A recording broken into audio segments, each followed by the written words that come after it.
ನಾವು ಪ್ರತಿದಿನ ನೋಡುವ ರೀತಿಯಲ್ಲಿ ಸೂರ್ಯ ಹಳದಿ ಅಥವಾ ರೆಡ್ ಕಲರ್ ಅಲ್ಲಿ ಇರುವುದಿಲ್ಲ. ಸೂರ್ಯ ವೈಟ್ ಕಲರ್ ಅಲ್ಲಿ ಇರುತ್ತಾನೆ. ನಮ್ಮ ಅರ್ತ್ ಅಟ್ಮಾಸ್ಫಿಯರ್ ಇಂದ ಲೈಟ್ ಸ್ಪಿಟ್ ಆಗುವುದಕ್ಕೆ ಸೂರ್ಯ ನಮಗೆ ಹಳದಿ ಅಥವಾ ರೆಡ್ ಕಲರ್ ಆಗಿ ಕಾಣಿಸುತ್ತಾನೆ. ನಮ್ಮ ಸೋಲಾರ್ ಸಿಸ್ಟಮ್ ಅಲ್ಲಿ ಅತಿ ದೊಡ್ಡ ವಾಲ್ಕೆನೋ ಅಥವಾ ಪರ್ವತ ಭೂಮಿಯಲ್ಲಿ ಇಲ್ಲ. ಅದು ಮಾರ್ಸ್ ಗ್ರಹದಲ್ಲಿ ಇರುವ ಒಲಂಪಸ್ ಮಾನ್ಸ್. ಇದು ಮೌಂಟ್ ಎವರೆಸ್ಟ್ ಗಿಂತ ಸುಮಾರು 3 ಪಟ್ಟು ಎತ್ತರವಾಗಿದೆ. ವೀನಸ್ ಗ್ರಹದಲ್ಲಿ ಸೂರ್ಯ ಪಶ್ಚಿಮದಲ್ಲಿ ಉದಯಿಸುತ್ತಾನೆ ಮತ್ತು ಪೂರ್ವದಲ್ಲಿ ಅಸ್ತಮಿಸುತ್ತಾನೆ. ಯಾಕೆಂದ್ರೆ ವೀನಸ್ ಉಳಿದ ಗ್ರಹಕ್ಕೆ ಕಂಪೇರ್ ಮಾಡಿದ್ರೆ ಅದು ಆಪೋಸಿಟ್ ಡೈರೆಕ್ಷನ್ ಅಲ್ಲಿ ರೊಟೇಟ್ ಆಗುತ್ತಿರುತ್ತದೆ. ಸೂರ್ಯನ ಗ್ರಾವಿಟೇಷನ್ ನಮ್ಮ ಅರ್ಥಗಿಂತ ಸ್ಟ್ರಾಂಗ್ ಆಗಿದ್ರು ಸಹ ಭೂಮಿ ಅದರೊಳಗೆ ಯಾಕೆ ಬೀಳುವುದಿಲ್ಲ? ಈಗ ಈ ರೀತಿ ಇಮ್ಯಾಜಿನ್ ಮಾಡಿ, ಒಂದು ಕಲ್ಲನ್ನು ಹಗ್ಗಕ್ಕೆ ಕಟ್ಟಿ ಸುತ್ತಿದರೆ ಅದು ನಮ್ಮ ಸುತ್ತಲೇ ತಿರುಗುತ್ತದೆ ಅಲ್ವಾ? ಇಲ್ಲಿ ಹಗ್ಗ ಕಲ್ಲನ್ನು ಒಳಗೆ ಎಳೆಯುತ್ತದೆ, ಆದರೆ ಕಲ್ಲಿನ ವೇಗ ಅದನ್ನು ಮುಂದೆ ಕೊಂಡೊಯ್ಯುತ್ತದೆ. ಇದೇ ರೀತಿ ಸೂರ್ಯನ ಗ್ರಾವಿಟೇಷನ್ ಭೂಮಿಯನ್ನು ತನ್ನ ಕಡೆಗೆ ಎಳೆಯುತ್ತದೆ. ಆದ್ರೆ ಭೂಮಿ ಸುಮಾರು 1 ಗಂಟೆಗೆ 1,07,000 ಕಿಲೋಮೀಟರ್ ವೇಗದಲ್ಲಿ ಚಲಿಸುವುದರಿಂದ ಅದು ಸೂರ್ಯನೊಳಗೆ ಬೀಳದೆ ಸೂರ್ಯನ ಸುತ್ತಲೇ ತಿರುಗುತ್ತದೆ. ಸಿಂಪಲ್ ಆಗಿ ಹೇಳ್ಬೇಕಂದ್ರೆ ಸೂರ್ಯನ ಗ್ರಾವಿಟೇಷನಲ್ ಫೋರ್ಸ್ ಸೆಂಟ್ರಿಪಿಟಲ್ ಫೋರ್ಸ್ ಆಗಿ ಕೆಲಸ ಮಾಡುತ್ತದೆ. ಅದೇ ಭೂಮಿಯನ್ನು ಅದರ ಆರ್ಬಿಟ್ ಅಲ್ಲಿ ಇರುವಂತೆ ಮಾಡುತ್ತಿದೆ. ಹಾಗಾದ್ರೆ ಈಗ ಹೇಳಿ, ಭೂಮಿ ಸೂರ್ಯನ ಸುತ್ತ ಒಂದು ಸುತ್ತು ಹಾಕಲು ಎಷ್ಟು ಸಮಯ ತೆಗೆದುಕೊಳ್ಳುತ್ತದೆ?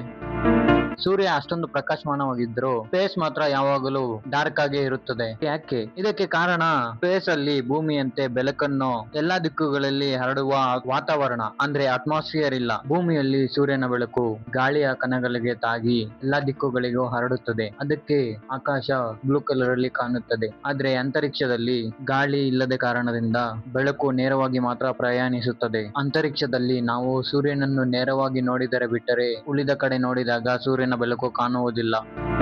ನಮ್ಮ ಅರ್ತ್, ಬುಧ, ಶನಿ ಈ ರೀತಿ ಎಲ್ಲಾ ಗ್ರಹಗಳು ರೌಂಡ್ ಆಗಿ ಇರುತ್ತದೆ. ಆದ್ರೆ ಯಾಕೆ? ಸಿಂಪಲ್ ಆಗಿ ಹೇಳ್ಬೇಕಂದ್ರೆ ಒಂದು ಬಲೂನ್ಗೆ ಗಾಳಿ ತುಂಬಿದಾಗ ಅದು ಎಲ್ಲ ದಿಕ್ಕುಗಳಿಗೂ ಸಮಾನವಾಗಿ ವಿಸ್ತರಿಸಿ ರೌಂಡ್ ಆಗಿ ಆಗುತ್ತದೆ ಅಲ್ವಾ? ಅದೇ ರೀತಿ ಪ್ರತಿಯೊಂದು ಪ್ಲಾನೆಟ್ ನ ಮಧ್ಯಭಾಗದಲ್ಲಿರುವ ಗುರುತ್ವಾಕರ್ಷಣ ಶಕ್ತಿ ಎಲ್ಲಾ ದಿಕ್ಕುಗಳಿಂದಲೂ ಕಲ್ಲು, ಧೂಳು ಮತ್ತು ಗಾಳಿಯನ್ನು ಅದರ ಮಧ್ಯಭಾಗಕ್ಕೆ ಸಮಾನವಾಗಿ ಎಳೆಯುತ್ತದೆ. ಈ ರೀತಿ ಲಕ್ಷಾಂತರ ವರ್ಷಗಳಿಂದ ನಡೆಯುವುದರಿಂದ ಪ್ರತಿಯೊಂದು ಪ್ಲಾನೆಟ್ ಸಹ ಸ್ಪೆರಿಕಲ್ ಆಗಿ ಬದಲಾಗುತ್ತದೆ.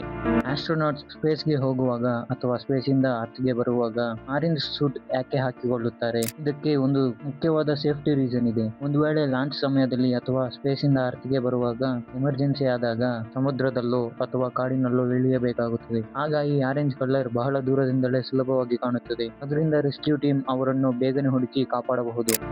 ಆಸ್ಟ್ರೋನಾಟ್ಸ್ ಸ್ಪೇಸ್ ಅಲ್ಲಿ ತಿಂಗಳುಗಳ ಕಾಲ ಇರುತ್ತಾರೆ. ಆದ್ರೆ ಅವರು ಅಲ್ಲಿ ಹೇಗೆ ಮಲಗುತ್ತಾರೆ ಅಂತ ಗೊತ್ತಾ? ಸ್ಪೇಸ್ ಅಲ್ಲಿ ಗ್ರಾವಿಟಿ ತುಂಬಾ ಕಡಿಮೆ ಅನ್ನಿಸುವ ಮೈಕ್ರೋ ಗ್ರಾವಿಟಿ ಇರುತ್ತದೆ. ಆದ್ರಿಂದ ಸ್ಪೇಸ್ ಅಲ್ಲಿ ಅವರಿಗೆ ಮೇಲೆ ಕೆಳಗೆ ಅನ್ನೋ ಯಾವುದೇ ಭಾವನೆ ಇರುವುದಿಲ್ಲ. ಹಾಗಾಗಿ ಆಸ್ಟ್ರೋನಾಟ್ಸ್ ಅವರಿರುವ ಸ್ಪೇಸ್ ಕ್ರಾಫ್ಟ್ ನ ವಾಲ್ಸ್ ಅಥವಾ ಸೀಲಿಂಗ್ ಅಥವಾ ಆ ಸ್ಪೇಸ್ ಕ್ರಾಫ್ಟ್ ನ ನೆಲಕ್ಕೆ ಕಟ್ಟಿ ಇರುವ ಸ್ಲೀಪಿಂಗ್ ಬ್ಯಾಗ್ ಒಳಗೆ ತಮ್ಮನ್ನು ತಾವೇ ಜಿಪ್ ಮಾಡಿಕೊಂಡು ಮಲಗುತ್ತಾರೆ. ಹೀಗಾಗಿ ಅವರು ತೇಲಿಯೂ ಹೋಗುವುದಿಲ್ಲ. ಗ್ರೇಟ್ ವಾಲ್ ಆಫ್ ಚೈನಾ ಇದು 20 ರಿಂದ 26 ಫೀಟ್ ಇರುತ್ತೆ. ಅಂಡ್ ಕೆಲವು ಸೆಕ್ಷನ್ಸ್ ಹತ್ರ 46 ಫೀಟ್ ವರೆಗೂ ಇರುತ್ತದೆ.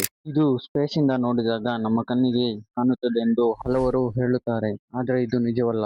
ಲೋ ಅರ್ತ್ ಆರ್ಬಿಟ್ ನಲ್ಲಿ ಇರುವ ಆಸ್ಟ್ರೋನಾಟ್ಸ್ ಅನ್ನು ಬರೀ ಕಣ್ಣಿನಿಂದ ಗುರುತಿಸುವುದು ತುಂಬಾ ಕಷ್ಟ. ಯಾಕೆಂದ್ರೆ ಗ್ರೇಟ್ ವಾಲ್ ಆಫ್ ಚೈನಾ ತುಂಬಾ ಉದ್ದವಾಗಿದ್ರು ಅದರ ಅಗಲ ಕೇವಲ 4 ರಿಂದ 6 ಮೀಟರ್ ಮಾತ್ರ. ಅದರ ಜೊತೆಗೆ ಅದರ ಬಣ್ಣ ಸುತ್ತಮುತ್ತಲಿನ ಬೆಟ್ಟಗಳು ಮತ್ತು ನೆಲದ ಬಣ್ಣದಂತೆಯೇ ಇರುತ್ತದೆ. ಆದ್ದರಿಂದ ಅದನ್ನು ಗುರುತಿಡಿಯುವುದು ತುಂಬಾ ಕಷ್ಟ. ಒಂದು ಸಲ ಈ ಸೂರ್ಯನ ಇಮೇಜ್ ನೋಡಿ, ಇದರಲ್ಲಿ ಕಾಣುವ ಆ ಕಪ್ಪು ಕಲೆಗಳು ಏನು ಅಂತ ನಿಮಗೆ ಗೊತ್ತಾ? ಆ ಕಪ್ಪು ಕಲೆಗಳನ್ನು ಸನ್ ಸ್ಪಾಟ್ಸ್ ಎಂದು ಕರೆಯುತ್ತಾರೆ. ಆದರೆ ಅವು ನಿಜವಾಗಿ ಕಪ್ಪು ಅಲ್ಲ. ಆ ಜಾಗಗಳು ಸೂರ್ಯನ ಉಳಿದ ಭಾಗಕ್ಕಿಂತ ಸುಮಾರು 1500 ರಿಂದ 2000 ಡಿಗ್ರಿ ಸೆಲ್ಸಿಯಸ್ ತಂಪಾಗಿರುತ್ತದೆ. ಅದಕ್ಕೆ ಅದರ ಸುತ್ತಲೂ ಇರುವ ಬಿಸಿ ಭಾಗದ ಜೊತೆ ಕಂಪೇರ್ ಮಾಡಿದಾಗ ಇದು ಬ್ಲಾಕ್ ಕಲರ್ ಆಗಿ ಕಾಣಿಸುತ್ತದೆ. ಅಂಡ್ ನಮ್ಮ ಸೌರಮಂಡಲದಲ್ಲಿ ಬ್ಲೂ ಪ್ಲಾನೆಟ್ ಎಂದು ಯಾವುದನ್ನು ಕರೆಯುತ್ತಾರೆ ಎಂದು ಕಮೆಂಟ್ ಮಾಡಿ ತಿಳಿಸಿ. ಈ ರೀತಿ ಆಸಕ್ತಿಕರ ವಿಷಯಗಳಿಗಾಗಿ ನಮ್ಮ ಚಾನಲ್ ಈಗಲೇ ಫಾಲೋ ಮಾಡಿ.